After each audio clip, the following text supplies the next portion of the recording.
Jamkan umur kita sehingga kita masih dapat menikmati, menghirup indahnya, segarnya suasana di bulan Ramadan yang mulia ini. Dan salawat beriring salam semoga tercurahkan kepada teladan terbaik kita. Dialah sosok ayah terbaik, sosok suami terbaik, sosok pendidik terbaik, Rasulullah sallallahu alaihi wasallam. Dan mudah-mudahan juga salawat tersampaikan kepada sahabatnya, ahlul baitnya, keluarganya, dan seluruh umatnya yang istiqomah mengikuti jejak-jejak langkahnya hingga hari akhir nanti.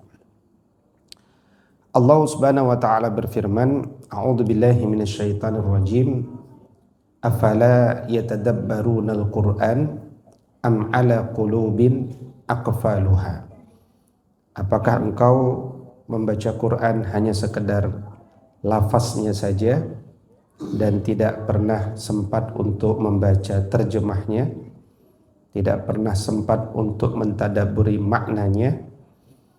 Bukankah 6.236 total ayat Al-Quran atau 6.666 kandungan ayatnya hadir sebagai hudal linnas wa bayyinatim minal huda wal furqan. Dia hadir sebagai petunjuk bagi manusia, penjelas bagi petunjuk tersebut, dan agar kita punya kompetensi al-furqan, kompetensi bisa membedakan mana yang halal, mana yang haram, mana yang benar, mana yang batil, mana yang baik, mana yang dosa, mana yang penuh cahaya, mana yang penuh kegelapan, mana yang hakikatnya kebahagiaan, mana yang hakikatnya penyesalan, mana yang tauhid, mana yang syirik, dan seterusnya dan seterusnya. Maka ketika Allah bertanya seperti itu, bagus sekali kita segera menjawab, tidak ya Allah, kami tidak, karena Allah mengatakan afala yatadabbarunal Qur'an am ala qulubin aqfaluha. Apakah kalbu kalian sedang terkunci?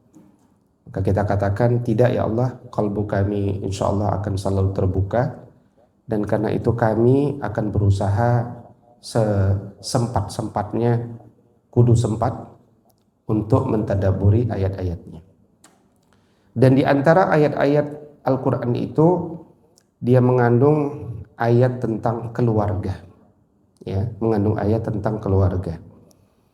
Dan itu pertanda bahwa pembaca Al-Quran itu harus berkeluarga. Singkatnya harus menikah. Yang disebut keluarga dalam undang-undang di Negara Kesatuan Republik Indonesia adalah ada suami laki-laki dan ada istri perempuan. Ya, ini penting karena kalau suami laki-laki dan istri laki-laki itu bertentangan dengan konstitusi, laki-laki dan perempuan. Dan kemudian ada anak, makanya ada undang-undang perlindungan anak. Jadi kalau nanti keluarga Indonesia sudah tidak mau punya anak, akibatnya undang-undangnya tidak ada yang dilindungi lagi. Undang-undang perlindungan anak, anaknya nggak ada. Nah, berarti nanti undang-undangnya bisa dicabut. Nah, sekarang muncul pemikiran apa itu?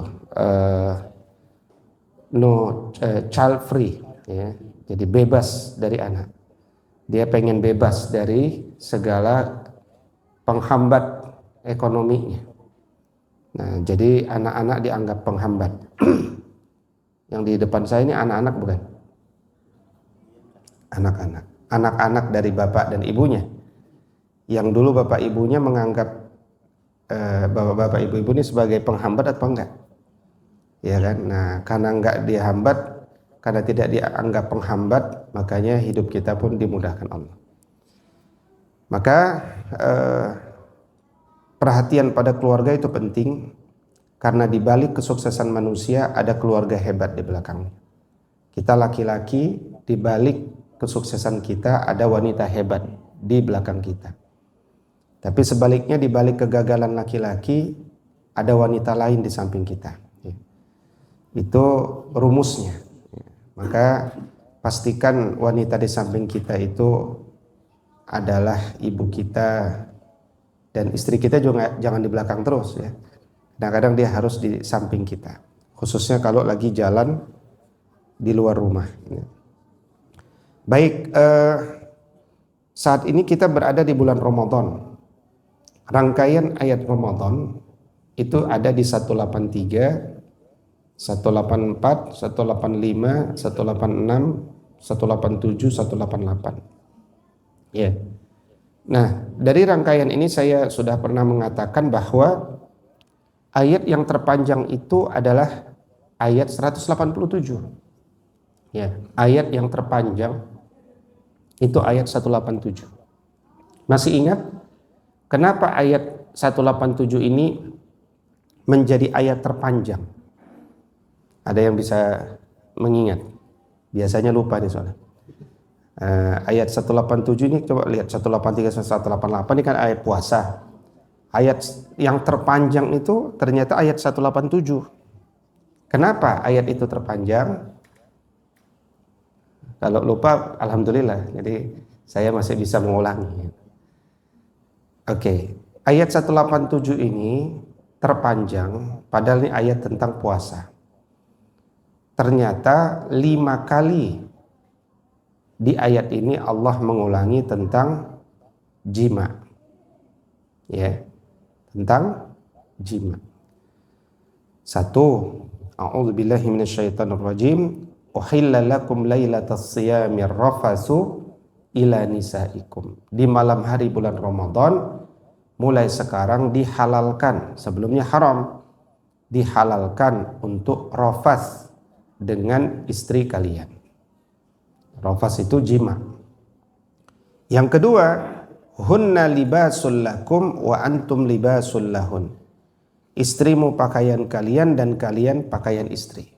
Ini juga kalimat yang halus meskipun maknanya banyak. Yang ketiga, alimallahu, Allah Maha mengetahui, annakum kuntum takhtanuna anfusakum. Kalian itu tidak mampu menahan diri kalian. Ya, artinya apa? Menahan gejolak syahwat kalian. Yang keempat, fal'an, maka sekarang bashiruhunna, maka sentuhlah istri kalian. Wabtaghu, carilah ma kataballahu lakum, apa yang Allah tetapkan bagi kalian. Sudah berapa? Sudah 4. Nah, nanti ada yang kelima, tapi konteksnya adalah ketika di 10 malam terakhir. Wala tubashiruhunna, dan sebaiknya jangan lagi kalian sentuh mereka. Wa antum akifuna fil masajid, dan padahal kalian itu sedang iktikaf di masjid. Ya. Ini banyak pelajarannya. Pelajarannya adalah keluarga yang sukses itu, satu adalah keluarga yang memuliakan jima. Ya, jima itu jangan diremehkan, jangan dijadikan rutinitas kering, jangan dianggap remeh. Berbagai kerusakan keluarga di antara pangkalnya ternyata masalah kurangnya pemuliaan pada jima. Yang kedua, jima itu membutuhkan komunikasi intensif, bahasa halusnya. Ya, kita tidak pakai bahasa mendalam, bahasa halus. Jadi tidak ada pemuliaan pada jima kalau tidak ada komunikasi intensif antara dua belah pihak, dan tidak ada ta'awun alal birri. Ini bir ya, al-jima yakni al-bir, betul. Kalau dia al-bir yakni kebaikan, maka ta'awun, saling tolong menolong. Jadi kalau jima terjadi hanya karena seseorang, ya, bukan mubadalah, bukan saling berdua, itu bukan komunikasi. Dan komunikasi itu prinsipnya begini. Kalau ditarik dalam prinsip besarnya, keluarga itu akan sukses kalau antara suami dengan istri menemukan format komunikasi dalam keluarga mereka, dalam konteks secara umum. Tapi kalau mereka tidak bisa berkomunikasi padahal sudah menikah bertahun-tahun, maka Allah sampaikan ada benteng terakhir. Benteng terakhir itu namanya jima. Kalau pas jima pun suami dengan istri tidak bisa berkomunikasi, maka kira-kira benteng apa lagi yang ada di belakang jima? Tidak ada lagi. Nah, sementara kekuatan bangsa itu bahkan bergantung pada kekuatan keluarga. Kekuatan keluarga ternyata bergantung pada kekuatan komunikasi. Jadi kebayang hubungan komunikasi keluarga sama kekuatan bangsa. Erat, kuat hubungannya. Ya, dan satuan yang paling kecil di negara itu adalah keluarga. Nah, itu pelajarannya. Ya, penjabaran detailnya karena antum orang pintar nggak usah dibahas. Tapi pada prinsipnya di sana. Ya, saya memang setiap tahun melakukan jambore keluarga Quran. Ya, yang hadir banyak dari beberapa negara juga atau dari teman-teman di sekitar wilayah.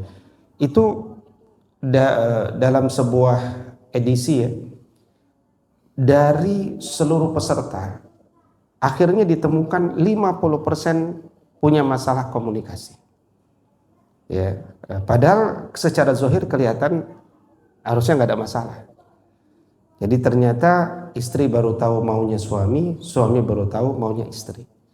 Selama ini apakah diam-diaman? Enggak, komunikasi, tapi komunikasi biasa, standar, kering, ya. Mau makan apa? Nah, gitu. Biasa aja. Makan apa, minum apa, habis itu sibuk main WhatsApp lagi, gitu kan. Nah, jadi komunikasi itu tidak mendalam. Kami sering kok ngopi berdua di luar, tapi ngopinya aja, bukan komunikasi. Ngopi sambil main WhatsApp lagi, gitu. Nah, jadi pernah nggak ngopi tanpa bawa anak, tanpa bawa handphone? Nah, itu menjadi perbuatan yang luksuri hari ini. Ya, berdua, nggak bawa handphone dan seterusnya, cukup berkomunikasi. Baik. Maka pagi ini kita akan membahas prinsip-prinsip penting dalam berkeluarga. Dan prinsip-prinsip itu tadi telah saya mulai dengan apa? Dengan membaguskan atau memuliakan jima, dan bisa ditambahkan poin kedua dengan merawat komunikasi intensif antara suami dengan istri. Ya, kita sama-sama sepakat bahwa rutinitas itu akan mematikan kreativitas.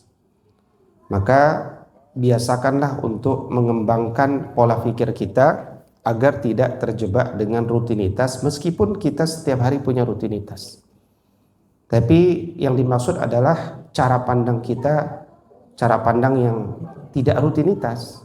Ya, artinya setiap rutinitas yang kita ulangin itu tidak sama dengan sebelumnya. Nah, itu cara pandang growth mindset seperti itu.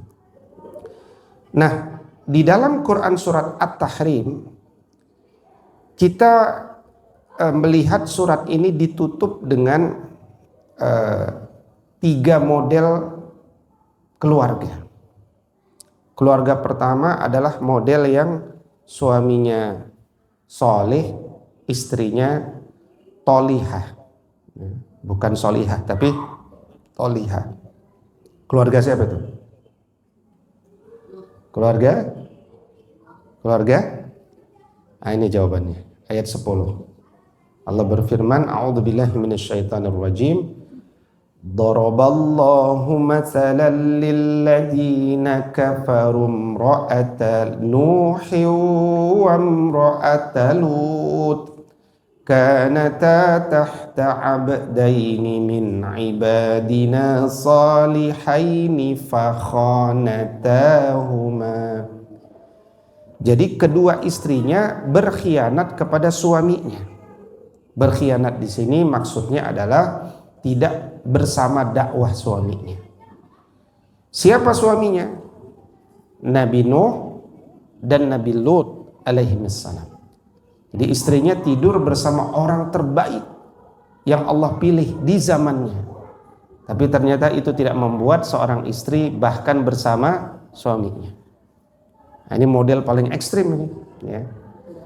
Selanjutnya ada model keluarga kedua yang suaminya toleh, istrinya solihah. Keluarga siapa itu? Keluarga Fir'aun. Di ayat 11 Allah berfirman, wa doroba. Doroba itu Allah buat permisalan dengan keluarga itu untuk pelajaran bagi kita hari ini. Wa daraballahu masalan lilladzina amanu imra'ata fir'aun idh qalat rabbi bani li 'indaka baitan fil jannah. Jadi istri Fir'aun siapa namanya? Bunda Asia. Satu di antara 4 wanita pemimpin surga. Dan dia memimpin surga karena dia juga doanya, ya Allah karuniakanlah kepadaku rumah di surga dengan berbekal kesabaranku menghadapi suamiku yang namanya yang gelarnya Fir'aun atau Raja Ramses keberapa nih? Raja Ramses keempat, Fir'aun. Ada yang pernah lihat jenazahnya? Belum? Nah, kasihannya. Nanti harus dijadwalkan ke Mesir. Karena nggak boleh difoto, cuma boleh dilihat aja. Foto nggak boleh. Jadi suaminya luar biasa zalim, istrinya luar biasa sabar. Nah, ibu-ibu kalau suami kita ya malas-malas dikit kalau pas sholat subuh, jangan digalakin. Ya, minimal kita berpikir alhamdulillah suami saya bukan Fir'aun. Nah, itu penting. Ini kadang-kadang galaknya kita seakan-akan suami kita Fir'aun. Namanya suami kadang-kadang malas sholat subuh, ya itu namanya nasib, ya. Ya, dipijat-pijat, ya, dikasih semangat, motivasi. Kalau dimarahin makin gak sholat subuh dia. Karena laki-laki itu punya ego. Dia tahu dia salah, tapi menuruti istri itu kehinaan bagi dia. Ya, jadi ada, ini bukan ngarang saya. Kita usianya udah 46, udah banyak pengalaman lah. Ya, ada bapak-bapak udah senior bapak-bapak. Ya, Pak, kenapa nggak ke masjid? Males saya, Pak. Istri saya kalau nyuruh saya ke masjid marah-marah dia.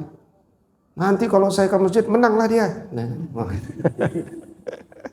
ya, jadi itulah uniknya laki-laki. Illa, kecuali dia minat tulab, kecuali dia penuntut ilmu.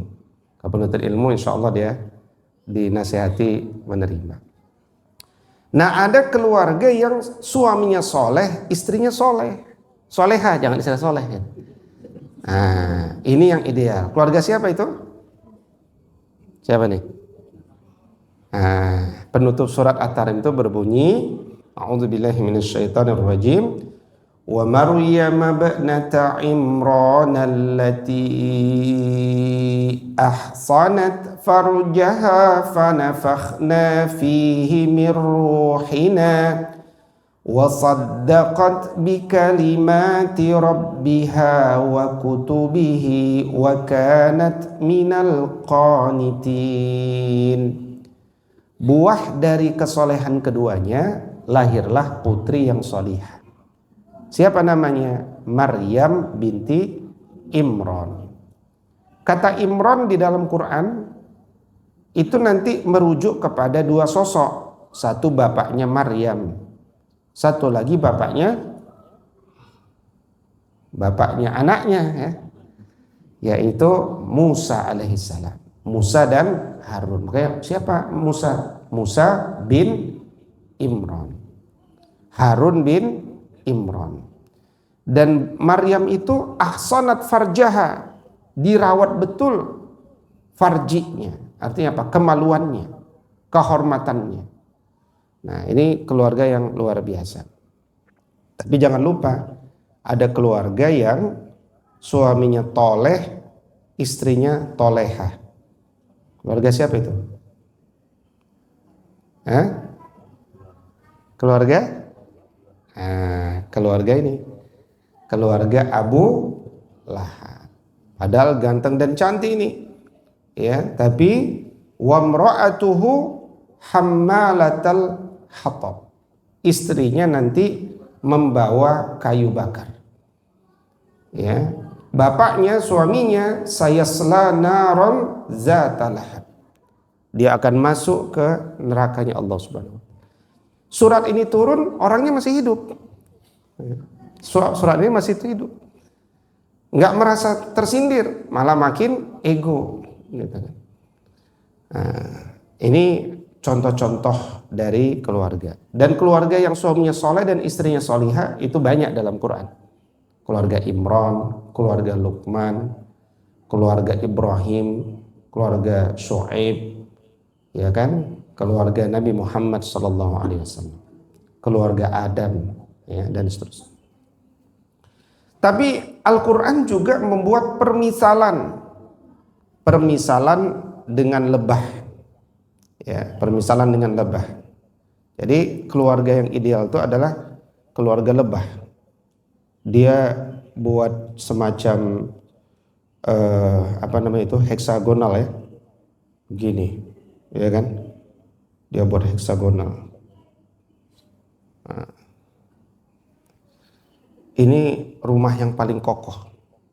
Sampai rumahnya pun bisa dimakan. Ya, pernah makan rumahnya? Gak pernah, ya. Di Bali ini ada nih. Ya. Jadi rumahnya pun dimakan. Jadi sampai ya dimakan. Ya. Jadi dia membuat madu yang makan makhluk lain. Manusia, ya. Dia buat madu yang makan makhluk lain. Baper nggak dia? Di itu doang, dia entup, ya. Jadi luar biasa, ya. Jadi artinya keluarga ini keluarga harmoni, keluarga yang saling bekerja sama, keluarga yang bermanfaat bagi orang lain. Ini prinsip keluarga kita nih. Bukan keluarga yang ego. Kita tuh jadi keluarga itu prinsipnya jangan nafsi-nafsi. Jadilah keluarga yang bermanfaat bagi orang sekitarnya. Kalau keluarga nafsi-nafsi udah banyak, ya. Dan potensi nafsi-nafsi itu bisa semakin kuat kalau rumah kita terlalu besar, ya kan? Sehingga kita nggak sempat ketemu orang. Kenapa nggak sempat? Sibuk nyapu rumah kita, gitu. Ya, makanya ada seorang kaya, ya, Habib, orang Arab. Dia pernah nyumbang buat agenda dakwah, ya. Itu dia bilang kepada Habib juga, saya tidak sebut namanya, Bib, ana nyumbang 3 miliar, tapi ana baru punya uang 1 miliar. 1 miliar dulu, ya. Ya udah 1 miliar. Terkejut orang, ini siapa nih nyumbang 1 miliar? Cari tahu rumahnya di Jagakarsa. Ternyata ngontrak rumahnya. Ditanya, Habib nyumbang 3 miliar, nyicil lagi 1 miliar, gitu kan. Tapi rumahnya di ngontrak kecil. Kenapa? Kata dia, kalau rumah saya besar-besar, nyapunya susah. Ini di rumah saya tinggal sama istri saja berdua. Ya udah, ini aktivitas saya dagang, dapat uang, saya berjuang. Oh udah, terus mau ngapain lagi? Dia udah senior, ya kan? Nah, jadi ternyata hati-hati kalau rumahnya ngontrak. Ya, ternyata wakafnya luar biasa. Nah, jadi kita susah ngelihat orang nih sekarang, ya, karena orang tuh ternyata nggak bisa diukur dari zohirnya. Nah, ini yang disebut sebagai keluarga an-nahl, ya, keluarga yang kemudian menjadi teladan kita. Tapi ada keluarga yang kemudian tidak boleh jadi teladan kita, yaitu keluarga siapa itu? Dalam konteks binatang di permisalan sebagai apa? Keluarga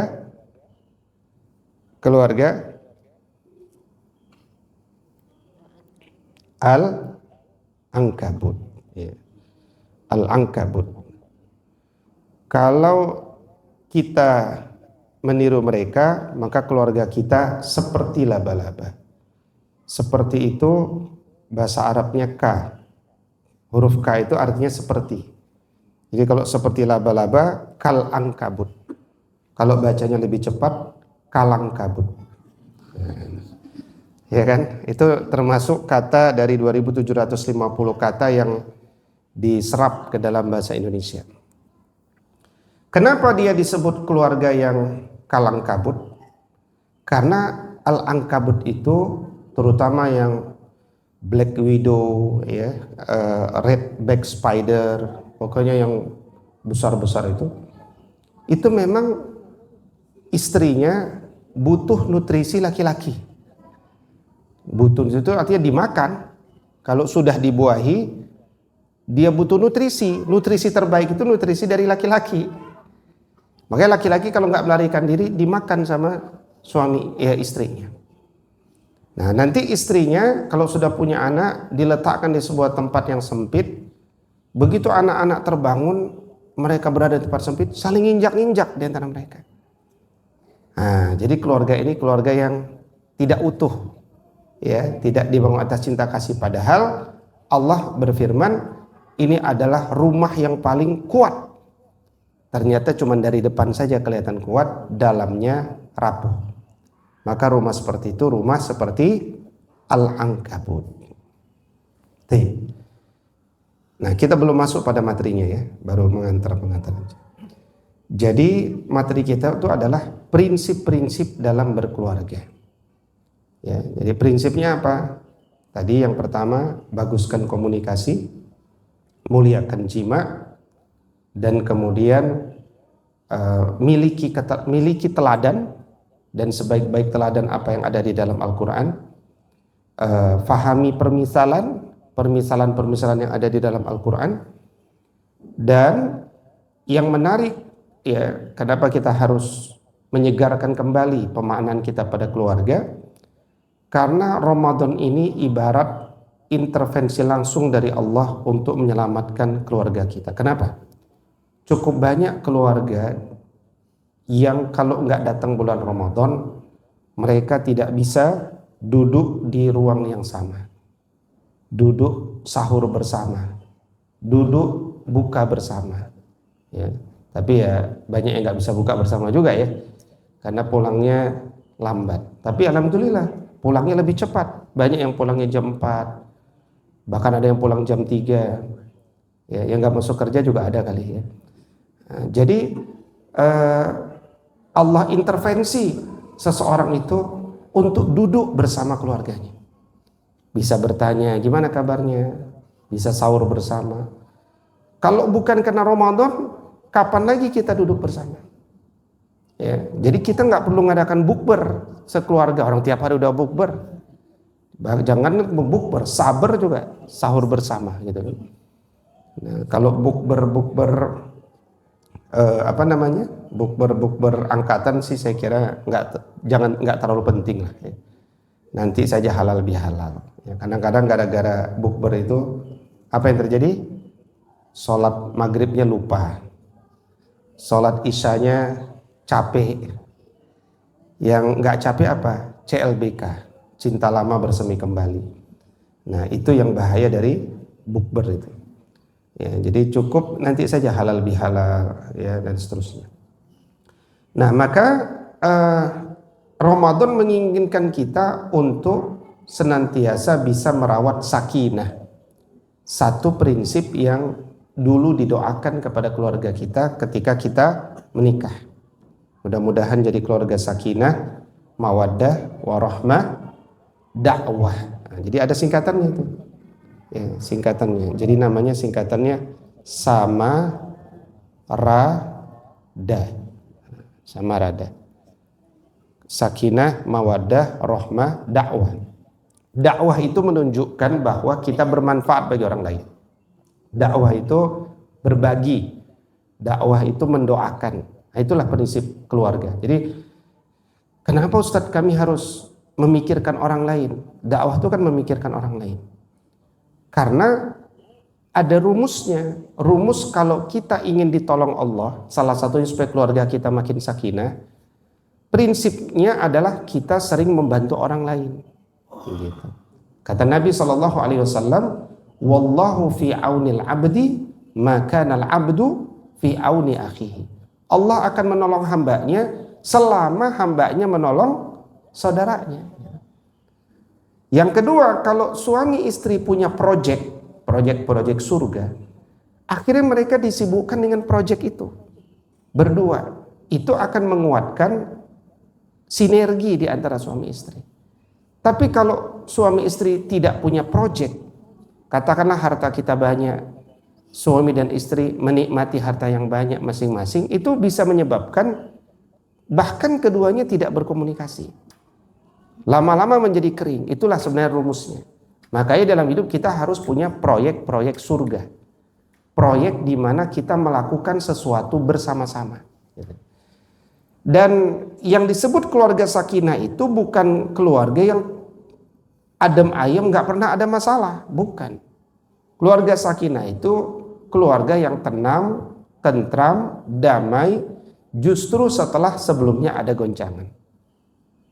Coba, mungkinkah kita naik kapal melayari samudra nggak ada goncangan? Mungkin nggak?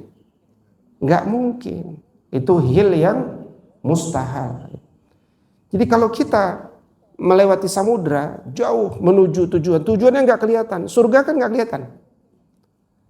Tapi seorang ayah itu disebut pelaut ulung karena dia nanti kelak berhasil menyeberangkan kapal itu sampai ke tujuan, meskipun tujuannya nggak kelihatan. Tapi seorang nakhoda cuma bekal ilmu aja. Kalau nanti kapal itu goyang-goyang, dia tahu gimana cara membelokkan dan seterusnya. Jadi dia tahu kalau terjadi goncangan apa yang harus dilakukan. Itu saja bekal dia. Selebihnya dia bertawakal kepada Allah. Maka goncangan-goncangan itu wujudnya kadang-kadang pertengkaran, ya kan? Pertengkaran itu perbedaan, dasarnya perbedaan. Perbedaan mah biasa.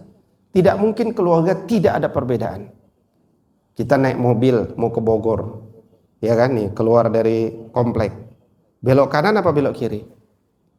Ya, kata bapaknya kiri lah, itu tol. Kata ibunya jangan tol pak, ini masih sepi, lumayan hemat 15.000 ke kanan. Itu aja udah beda, gitu kan? Begitu kiri, begitu kanan, itu beda. Jadi itu perbedaan.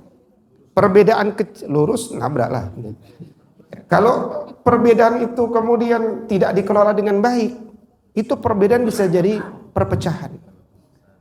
Tapi perbedaan sebesar apapun kalau dikelola dengan baik, dia bisa jadi sesuatu yang kecil. Maka perbedaan itu adalah cara Allah untuk membuat kita saling memahami di antara kita. Ujungnya nggak mesti perceraian, kecuali memang orientasi kita cerai. Pokoknya Ustadz saya itu nikah tujuannya cerai Ustadz. Wah, itu beda itu. Ada orang nikah tujuannya cerai gitu kan.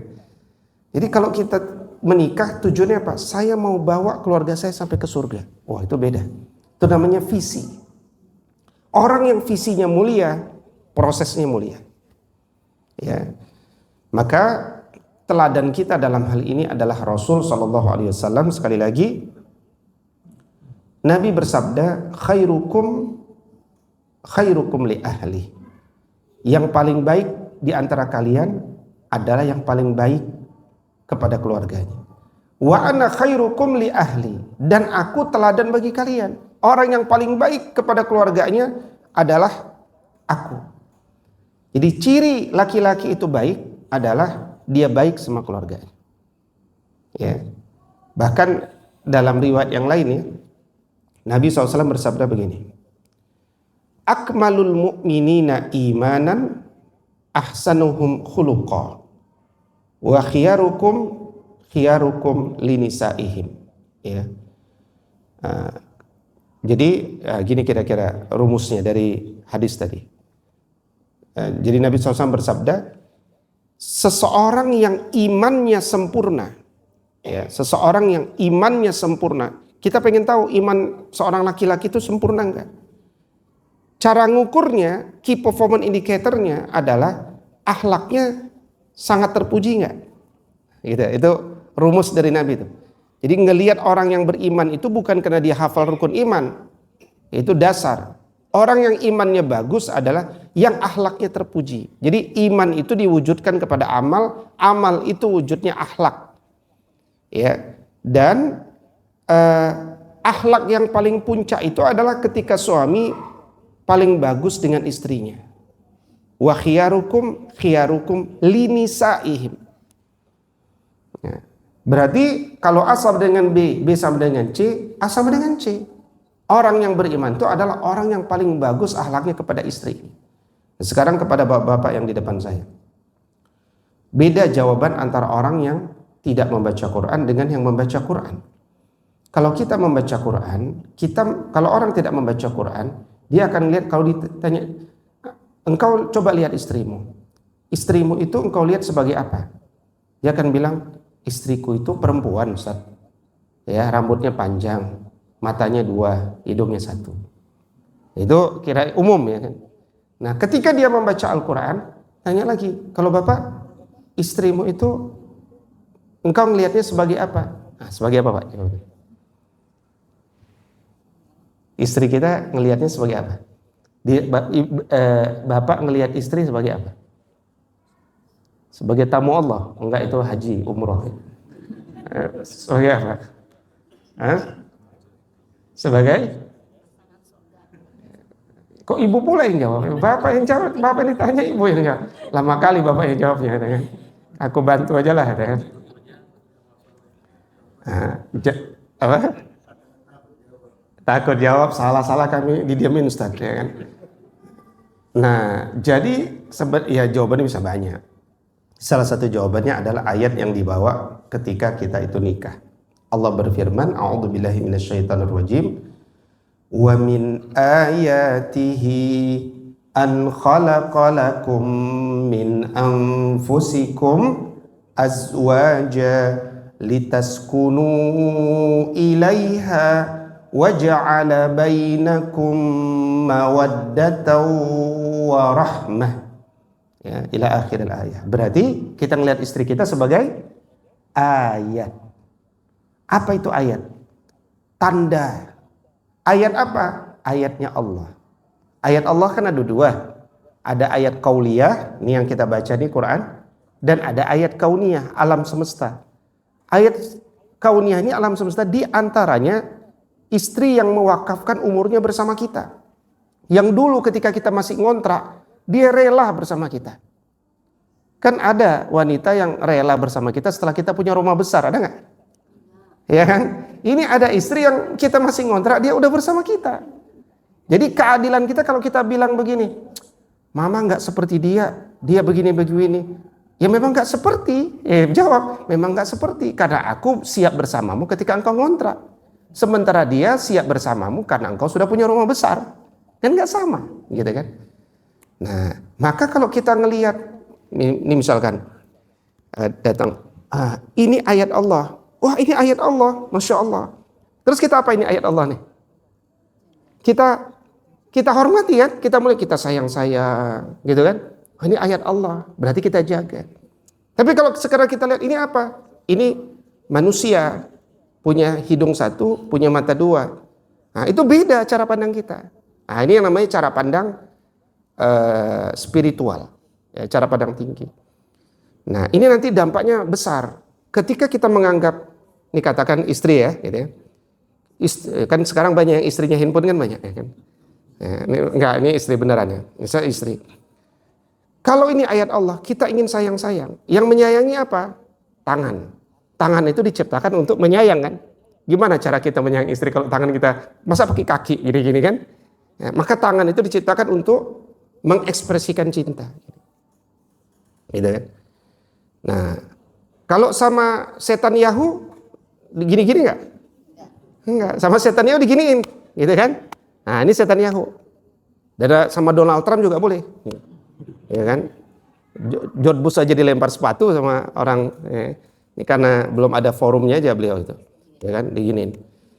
Tapi kalau kita memandang istri kita itu adalah ayat Allah, nggak mungkin tangan kita begini ke dia. Karena apa? Berarti kita memukul ayat Allah, titipan Allah. Gitu. Makanya orang-orang soleh di Mesir itu biasanya kalau bapaknya menikahkan anaknya, dia kasih pesan di antaranya begini.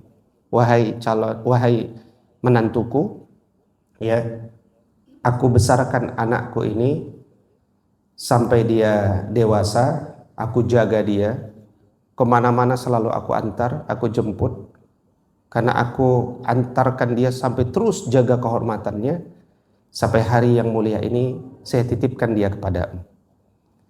Kalau suatu hari ada yang engkau tidak suka darinya, jangan engkau sakiti dia. Cukup engkau pulangkan dia kepadaku, biar aku yang rawat dia selanjutnya.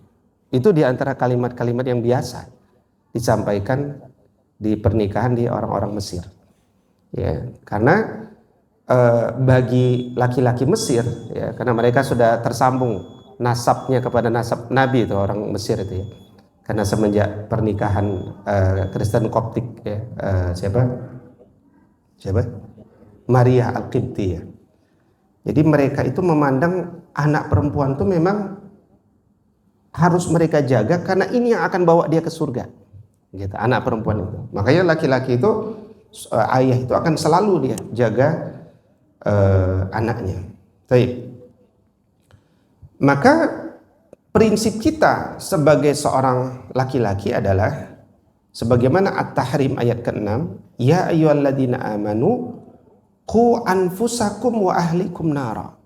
Jagalah dirimu dan jagalah keluargamu dari api nerakanya Allah. Jaga diri kita dulu apa jaga keluarga kita? Jaga diri kita dulu. Kalau di pesawat kurang oksigen, kita dulu apa istri kita? Nah, kalau itu debatable ya. Karena nggak ada aturan di sini ya. Aturannya kan kalau kita sama anak kita ya kan. Nah, kalau ini debatable, tergantung siapa yang mau nikah lagi sudah itu ya kan. Ya. Kalau sama anak kita dulu, baru kemudian anak kita. Jangan sampai dua-duanya mati. Itu standar internasional kan. Nah, sama ketika kita juga jaga diri kita dulu, baru jaga keluarga. Maksudnya apa? Jaga keluarga itu menegakkan adabnya, mengajarkan ilmu. Apa yang kita sampaikan kepada istri nggak boleh hafalan. Itu harus sesuatu yang kita sudah nikmati, itu maksudnya. Dan ayat ini, wahai orang-orang beriman, jagalah dirimu dan jaga keluargamu. Kira-kira ini lebih condong pada suami jaga istri, apa istri jaga suami? Lebih condong pada suami jaga istri. Maka bacanya, wahai suami-suami yang sudah beriman, jagalah dirimu dan jagalah istri dan anak-anakmu. Kenapa lebih condong kepada suami? Karena suami itu berpikir holistik. Kalau istri memang jagain suami juga, tapi jagain supaya nggak nikah lagi gitu. Jadi sifat keholistikannya itu lebih luas suami, dia luar dalam. Jadi dijaga auratnya, dijaga macam-macam dijaga. Itulah suami istri. Nah sekarang kita bicara keluarga. Prinsip dalam berkeluarga itu adalah istri dan anak-anak kita di tangan kita. Kualitas keislamannya, kedisiplinannya dalam adab Qur'ani harus semakin kuat. Nabi bersabda, kullu mauludin yuladu alal fitrah. Setiap anak itu terlahir dalam kondisi fitrah. Fa'abawahu, maka orang tuanya lah yuhawidani au yunassir au yumajjisani, yang menjadikan dia Yahudi, Nasrani atau Majusi. Di sini kalimatnya fa'abawahu, orang tuanya. Bahkan dari asal kata bapaknya. Bukan sekolahnya, bukan. Jadi kalau kita menyekolahkan anak kita di sekolah Islam terbaik sekalipun, bukan sekolahnya, tapi orang tuanya. Wabil khusus bapaknya. Jadi kalau bapaknya bisa menjadikan keluarganya jadi Yahudi, Nasrani, Majusi, kenapa tidak dijadikan Islami? Maka dalam keluarga Islam, anak laki-laki dijaga supaya menjadi semakin laki-laki. Anak perempuan dididik agar semakin perempuan. Penguatan fitrah namanya. Itu prinsip dalam berkeluarga. Jangan sampai kita punya anak perempuan masih kecil senangnya main mobil misalkan, mobil-mobilan, kita bilang, ih gelis, bagus ini gitu. Ya, itu berarti kita menguatkan fitrah yang berbeda dalam konteks budayanya. Kita punya anak laki-laki demen pakai rok, ya meskipun Sultan Muhammad Al-Fatih pakai rok juga, tapi itu budaya ya. Maksudnya ada jenis-jenis pakaian yang berbeda. Tapi hari ini orang pakai rok itu ya perempuan. Kalau ada anak kita laki-laki pakai perempuan, lucu ya pakai perempuan. Bukan lucu-lucuan, bukan. Ini masalah penguatan fitrah. Jadi anak laki-laki, laki-laki, perempuan, perempuan. Sampai pada pemilihan warna. Kita siapin anak laki-laki kamar udah bagus, bagus kamarnya. Lemarinya warna pinky. Itu nggak nyambung. Jadi laki-laki nggak boleh warnanya pink. Karena konotasi zaman itu berubah. Ya. Nah, maka kemudian di bulan Ramadan ini kita diminta, masih ada sekitar 12 hari lagi gitu kan. Masih ada 2 pekan lagi. Manfaatkan momentum-momentum luar biasa. Seperti sahur. Nabi udah bilang, tasahharu fa inna fis sahuri barokah. Sahurlah kalian karena di dalam sahur itu ada berkah. Apa itu berkah? Kalau kita ingat sahur, apa yang kita lakukan pertama kali sebagai pemimpin keluarga di waktu sahur? Apa nomor 1, Pak? Apa? Bangunkan istri ya, itu penting ya. Karena kalau istri nggak dibangunkan, tidak akan ada makanan sahur ya. Penting kan? Ya, memang itu hal yang paling penting. Oke. Berikutnya apa lagi? Ada yang paling substantif. Ya, ini mumpung masih ada 12 hari lagi. Di dalam Quran surat Az-Zariyat Allah berfirman, wabil asharihum yastaghfirun. Di waktu sahur adalah waktu yang paling bagus untuk istighfar. Jadi jauh sebelum kita makan sahur, siapkan 3 menit, 5 menit, yuk kita istighfar dulu. Astaghfirullahaladzim, astaghfirullahaladzim, astaghfirullahaladzim. Paling bagus juga kalau diterjemahkan.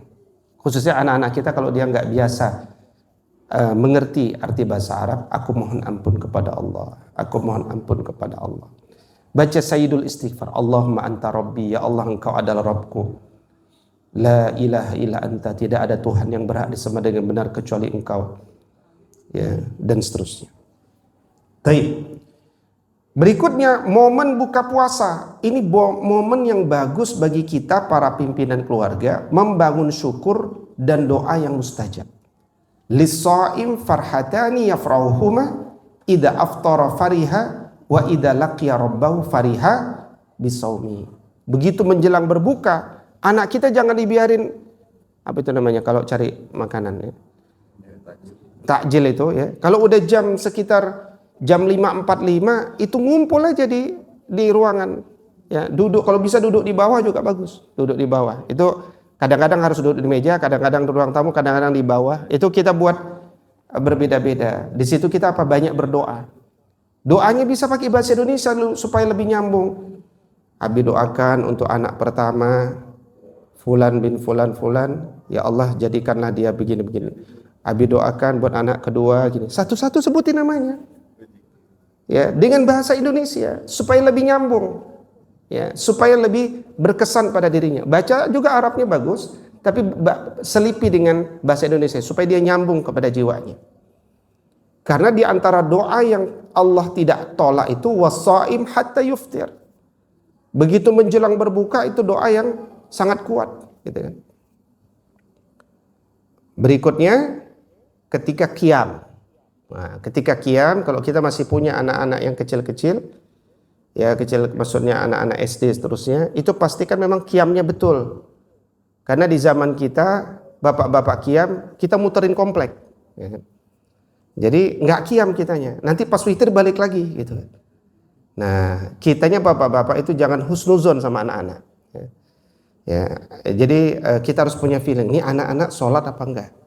Kalau sholat dia menikmati sholat atau tidak? Dan kalau sudah masuk 10 malam terakhir, kana Nabi sallallahu alaihi wasallam idza dakhala al-ashrul sadda mi'zar wa ahya laila wa aiqaza ahlahu.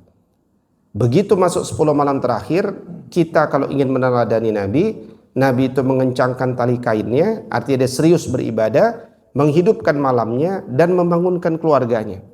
Dan diajaklah kepada apa? Ke masjid iktikaf. Iktikaf di masjid. Ya. Jadi Nabi itu iktikaf bisa 20 hari. Pernah 1 tahun itu 20 hari. Karena mengqadha secara umum 10 hari. Nah kita kalau tidak bisa full 10 hari itu minimal malamnya saja. Ada sahur di sini kalau 10 malam terakhir? Ada kan? Masya Allah. Bayar? Gratis. Oh luar biasa itu. Ya kan? Bisa menghemat dapur. Ya. Nah, kemudian kalau nggak bisa 10 malam terakhir, malam ganjilnya aja. Kalau nggak bisa malam ganjil, malam 27. Nggak bisa malam 27, malam 29. Kalau nggak bisa, udah lebaran kali. Ya. Ya. Maka kata Nabi SAW, ma nahala walidun waladan min nahlin afdola min adabin hasanin. Tidak ada pemberian dari seorang ayah untuk anaknya yang lebih utama kecuali adabin hasanin, adab yang baik. Jadi kita ngasih nafkah itu biasa, seluruh dunia, muslim non muslim tuh ngasih nafkah kepada keluarganya. Enggak, bukan prestasi, bukan. Saya dong Ustaz, saya ini selalu memberikan nafkah. Bu, itu bukan prestasi. Itu standar, basic, ya. Basic manusia, nggak usah bicara Islam. Tapi begitu bicara Islam, ada pesan dari Nabi. Manahala walidun waladan min nahlin afdola min adabin hasanin. Tidak ada pemberian dari seorang ayah untuk anaknya lebih utama dari tata krama yang baik, adab yang baik, disiplin yang baik. Begitu ngelihat anaknya makan minum sambil berjalan, kita stop nak, ayo nak kita duduk dulu, gitu kan. Begitu dia makan tangan kiri, nak ayo nak kita ganti tangan kanan. Ya. Dan seterusnya, mulai dari yang kecil-kecil aja. Nggak usah peradaban yang besar, belum. Peradaban itu ditegakkan oleh orang yang tidak meremehkan hal yang kecil-kecil. Kecil-kecil aja, pelan-pelan. Ya. Tapi itu dulu mungkin pengantar dalam penguatan keluarga ini. Saya doakan mudah-mudahan sahabat seperjuangan semuanya, Allah lindungi keluarga antum dari mara bahaya, dari segala bentuk fitnah dan cobaan yang kalian tidak sanggup untuk memikulnya. Mudah-mudahan kita para ayah bisa menjadi nakhodah yang terbaik yang membawa keluarga kita sampai ke surganya Allah Subhanahu wa taala. In uridu illal islaha mastata'tu fa idza azamta fatawakkal 'ala Allah. Assalamualaikum warahmatullahi wabarakatuh.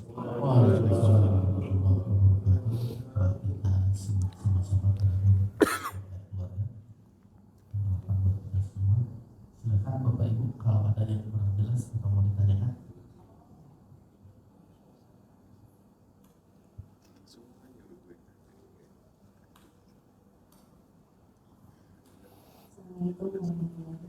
Waalaikumsalam warahmatullahi wabarakatuh.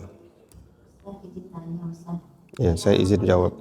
Sebagai ayat atau tanda itu surah apa? Surat Ar-Rum ayat ke-21. Ar-Rum ayat 21. Tadi kan Ustaz kan nanya ya, Bapak-bapak di itu sebagai apa yang saya. Ya? Terus Ustaz kan sempat bertanya Bapak-bapak kalau istri itu sebagai apa? Iya, betul. Nah, kalau istri melihat suami itu harus sebagai apa Ustaz? Ada nggak yang? Ibu ngelihatnya sebagai apa? Nanti saya kasih bantu jawab. Hah? Kan saya nggak tahu Ustaz apa. Oke. Yang maksudnya ada di Al-Quran Ustaz. Ada ya. Jadi Allah Subhanahu wa taala berfirman di dalam Quran surat An-Nisa ya, ayat 34. Allah Subhanahu wa taala berfirman, a'udzubillahi minasyaitonir rajim. Ar-rijalu qawwamuna 'alan nisa bima faddalallahu ba'dahum 'ala ba'd. Ya, jadi laki-laki suami itu harus dipandang sebagai qawwamah. Qawwamah, ya. Qawwam itu pelindung. Jadi laki-laki suami bilang, "Saya ini qawwam." Itu artinya adalah bukan saya ini pemimpin Anda yang diktator, bukan. Qawwam itu artinya saya itu pelindung Anda. Saya itu penjaga Anda. Saya itu memiliki dada yang bidang, tempat engkau istriku bersandar. Maka aku tidak akan pernah membiarkanmu bersandar di dinding. Karena engkau punya aku dengan dada yang bidang. Nah, itu kira-kira qawwam secara filosofis. Ya. Nah, jadi berbahagialah meskipun kita istri seorang dirjen di kementerian dengan gaji 120 juta, suami kita seorang guru madrasah yang gajinya 3 juta, jangan lihat suami kita dari gajinya.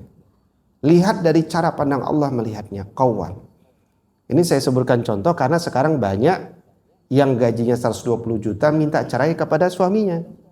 di fase-fase umur-umur 50. Ya, padahal kalau dilihat sejarah, suaminya itu udah banyak berkorban sehingga istri itu bisa didahulukan belajar, kuliah S3, seterusnya. Itu kejadian itu nggak sedikit gitu ya. Itu kenapa? Karena wanita tidak melihat laki-laki sebagai qawwam, posisi dari Allah, tapi ngelihatnya dari gaji gitu.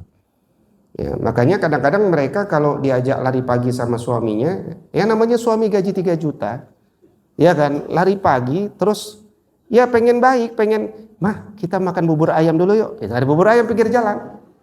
Kata Bu Dirjen ini, aduh saya nggak bisa makan pinggir jalan, nanti perut saya sakit. Ayah, aku traktir aja tuh di sono tuh, gitu kan. Itu nggak boleh dilakukan. Karena laki-laki dengan sebatas-batasnya dia punya uang, dia berusaha punya kehormatan. Nah, kalau kita nggak mau makan, pura-pura makan, gitu kan. Nah, pintar-pintarnya seorang kita, tapi jangan sampai kemudian kita menyakiti hati seseorang. Apalagi kalau sudah umur 50-an ke atas itu, masalah nafkah itu menjadi masalah sensitif. Masalah uang dikit itu masalah sensitif. Nah, itu yang hal-hal yang perlu kita jaga. Bagaimana cara menjaganya? Jangan melihat sesuatu daripada fisik. Lihatlah dari meta fisik gitu. Demikian, wallahu a'lam.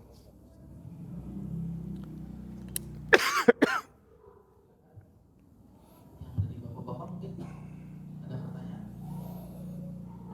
Masih jelas mungkin bapak-bapaknya? Ibu lagi.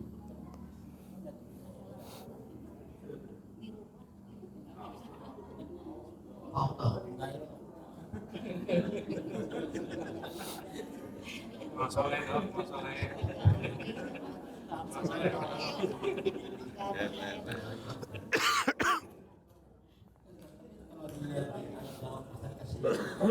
Karena laki-laki telah memberikan harta dan itu bisa memandang dari situ juga.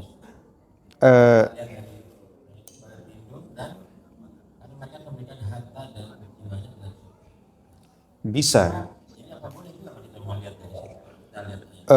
Bisa, tapi melihatnya bukan dari hasil yang didapat, tapi dilihat dari ikhtiar yang diperjuangkan. Ya, karena harta yang didapat itu kan rizki dari Allah. Tapi seorang istri itu dia akan senang kalaupun suami tidak punya sesuatu, tapi dia berjuang berusaha sesuatu. Dia akan bangga ngelihat laki-laki itu berjuang. Ini ada cerita benar juga ya. Ada seorang istri konsultasi mau minta cerai sama suaminya. Ketika ditanya, kenapa meminta cerai? Suami saya itu di PHK, Ustadz. Nah, semenjak dia di PHK, itu kerjanya tidur-tiduran melulu di rumah. Ya, karena belum dapat kerja gitu kan. Nah, karena mau dagang dia malu, nungguin lamaran nggak diterima-terima gitu kan, kira-kira begitulah. Sampai nganterin anak sekolah pun dia nggak mau. Jadi saya itu ya kalau kayak gini mendingan saya cerai saja gitu kan. Nah terus gini Bu, gak usah cerai dulu, seminggu Ibu lakukan ini dulu. Oh iya, apa itu? Nah, jadi Ibu tiap hari pijet-pijet suaminya. Kemudian tanya, Mas mau dibuatin masakan apa? Habis itu, Mas berapa persen ridhomu kepadaku? Udah itu tiga kalimat tuh ya. Nah, kan kalau laki-laki bahlul awal-awal ya sudah tidak kerja, tanya, Mas berapa ridhomu kepadaku?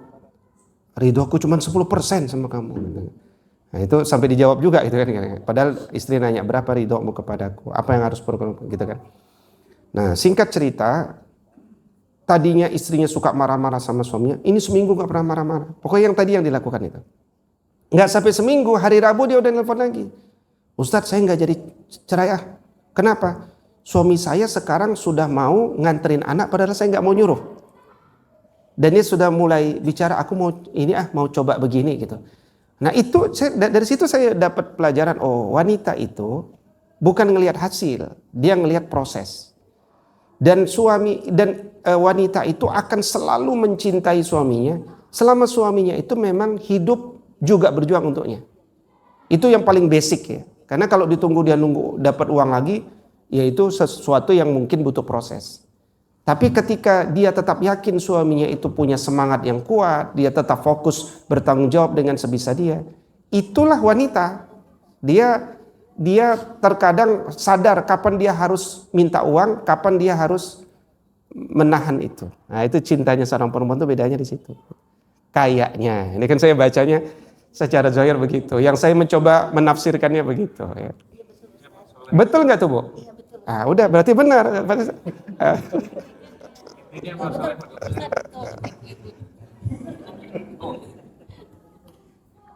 yang tadi cerita yang pertama yang dirjen seperti itu kan dia tidak melihat seperti itu. Ya itu kan oknum ya. Oknumnya agak banyak. Apa?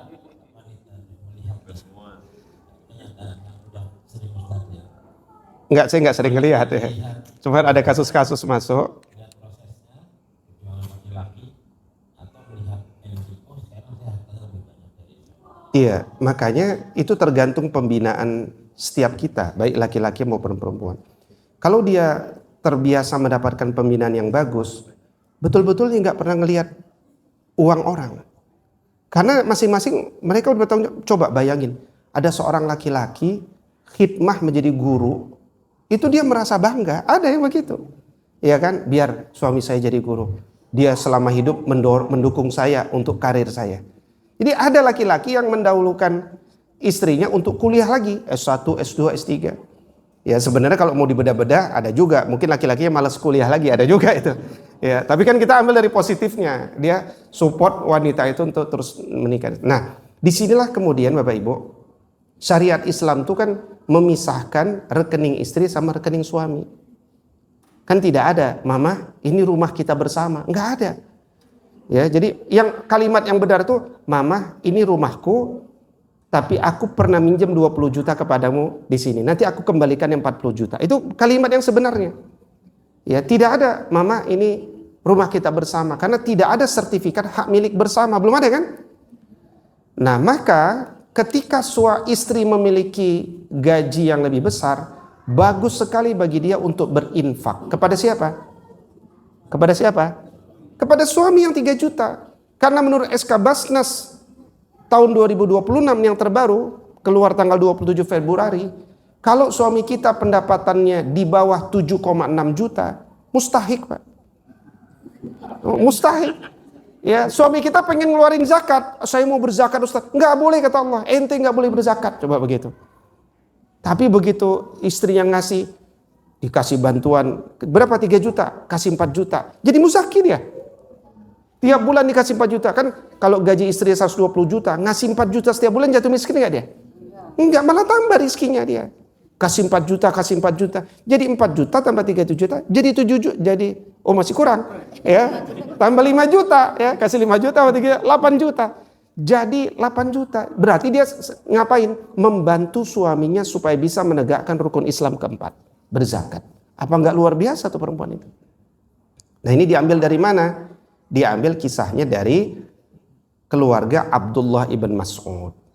Jadi di masa sahabat itu ada 4 Abdullah yang bersinar. Abdullah bin Umar, Abdullah bin Zubair, Abdullah ibn Abbas, dan Abdullah ibn Mas'ud.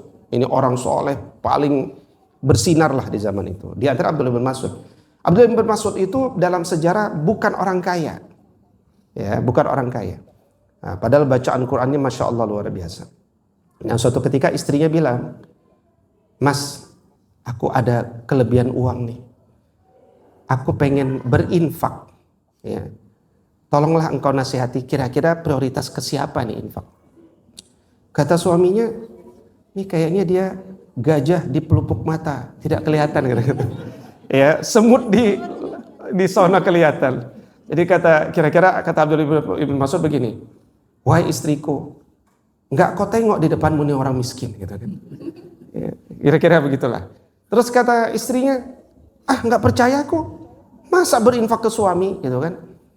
Ya sudah, Abdul Mas'ud orang soleh, nggak percaya nggak apa-apa. Emang dia mengharapkan harta istrinya, mengharapkan. Ya. Cuman kalau nggak dikasih ya nggak apa-apa. Itu namanya apa? Nasib, ya kan? Nah, tapi besoknya Abdul Mas'ud ngajak istrinya ke seorang guru besar, Rasul SAW. Ya. Itu enaknya Rasul masih hidup, dibawa. Begitu datang, Nabi udah senyum-senyum. Nabi udah ngelihat, nih ada masalah. Wahai ibu, kenapa engkau datang bersama suamimu? Ya Rasulullah, kata suamiku, masa kalau berinfak ke dia dulu? Ya kan? Kan berinfak ke yang lain ya. Nah, Nabi sambil senyum menjawab nih dalam hadis. Shadaqa Ibn Mas'ud. Benar suamimu itu. Oh benar ya. Mohon maaf ya. Cium tangan lagi tadi. Jadi bapak-bapak ya, kalau ngasih nasihat sama istri nggak didengar, nggak usah sakit hati, nggak usah baper. Bapak ibu bukan Abdullah bin Mas'ud kan? Ibnu Mas'ud aja nggak dipercaya istrinya, apalagi antum ngasih nasihat gitu. Ya, jadi memang wanita itu begitu ya. Kalau dengerin ustadz jauh-jauh dia percaya, sama suaminya dia nggak percaya. Itu biasa ya, biasa. Coba Ustadz Abdul Somad di kampungnya, ya kan? Biasa ya kan. Tapi kalau Ram itu biasa. Itu memang sifat manusia itu begitu.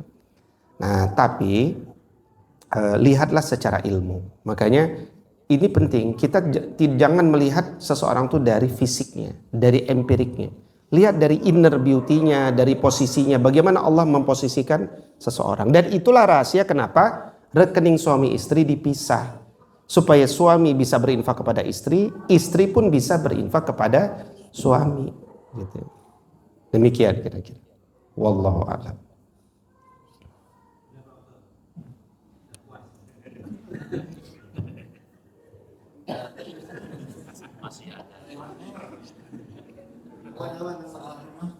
Ada rumah ya. Rumah itu harus nama suami atau suami bisa rumah atau barang-barang atas nama.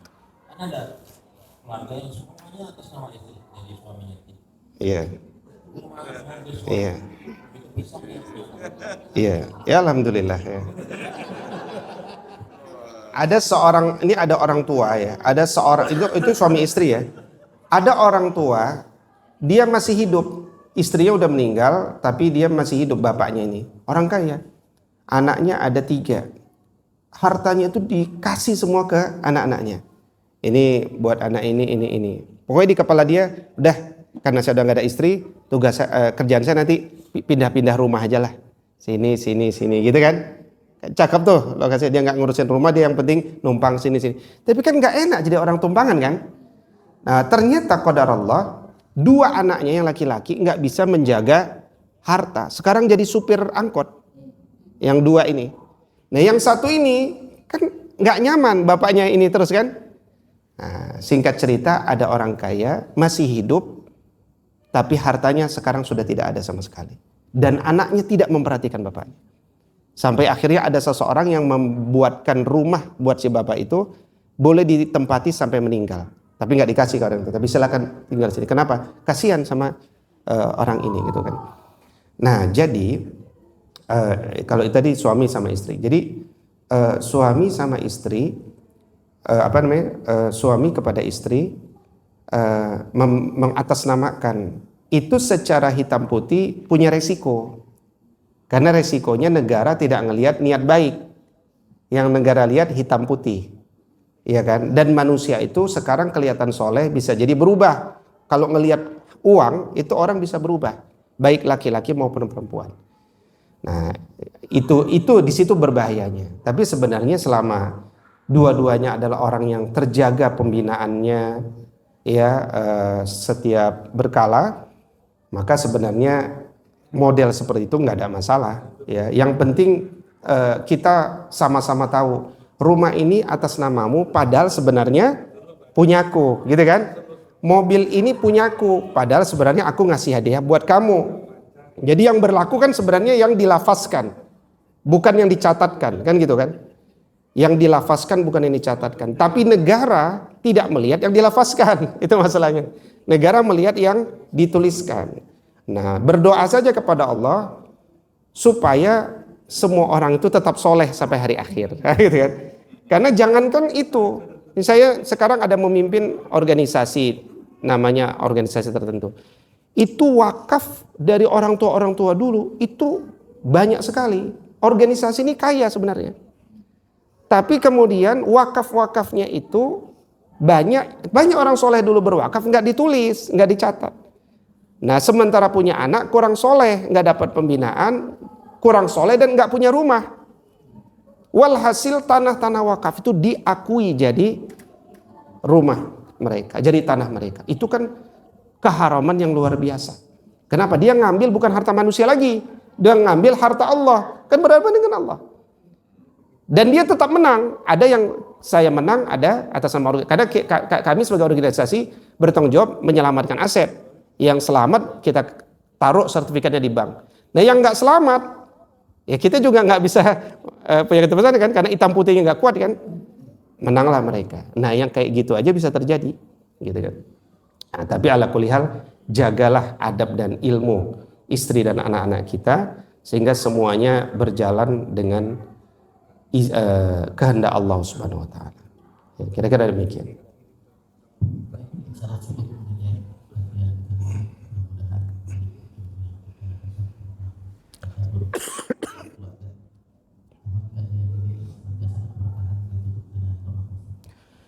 Astaghfirullahalazim, astaghfirullahalazim, astaghfirullahalazim, allazi la ilaha illa huwal hayyul qayyum wa atubu ilaik. Allahumma salli ala sayyidina Muhammad. Allahumma anta rabbuna farzuqnal istiqamah. Allahumma arhamna bil Qur'an. Allahumma rabbana ja'alna wa auladana min ahlil Qur'an. Allahumma rabbana ighfir lana wa liwalidina wa lil mu'minina yawma yaqumul hisab. Rabbana hab lana min azwajina wa dhurriyyatina qurrata a'yun waj'alna lil muttaqina imama. Ya Rabbana, anugerahkan kepada kami pasangan hidup kami hari ini dan keturunan-keturunan kami hari ini sebagai penyejuk mata kami. Penyejuk mata kami, penguat dan peningkat iman dan takwa kami. Jadikanlah kami pemimpin yang baik, pemimpin yang soleh bagi mereka dan bagi orang-orang bertakwa secara umum. Ya Allah, peliharalah diri kami, peliharalah keluarga kami dari siksa api nerakanya Allah. Pertemukan kami kembali ya Allah di pintu surgamu Ar-Rayyan. Kami dapat berkumpul di jannah, bergandengan tangan, tersenyum menatap wajahmu yang maha agung. Rabbana atina fid dunya hasanah wa fil akhirati hasanah wa qina adzabannar. Wa sallallahumma ala nabiyyina Muhammadin wa ala alihi wa sahbihi wa sallim wa akhiru da'wana anil hamdulillahi rabbil alamin.